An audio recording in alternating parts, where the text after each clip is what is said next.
قرآن کو بلند کرنے کا مقصد ہے قرآن اپنے وجود میں پینیٹریٹ کرو. اگر آج قرآن وجود میں ہوتا تو ایسا کبھی بھی نہیں ہوتا. ہم بھی قرآن کو احتجاج میں بلند کیا. آپ سب طالب علم ہیں, میں سب سے پہلے اپنے آپ سے کہوں گا, میں دن میں قرآن کتنا پڑھتا ہوں؟ اگر احتجاج کرنا ہے تو قرآن کی تلاوت کریں, قرآن پہ تدبر کریں, قرآن پہ تفکر کریں. اگر آج معاشرہ بے راہ روی کا شکار ہے, اس کی وجہ کیا ہے؟ قرآن نہیں ہے زندگی میں.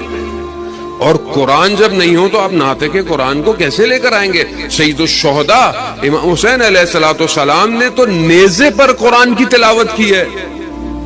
وہ جو نیزے پر قرآن کی تلاوت کرے اور سورہ کہف کی آیات کی تلاوت کرے اور اس کے ماننے والے قرآن دن میں ایک دفعہ بھی نہ کھولیں اور پھر یہ کہیں کہ خدا ہمیں ہدایت دے, نجات دے, کیسے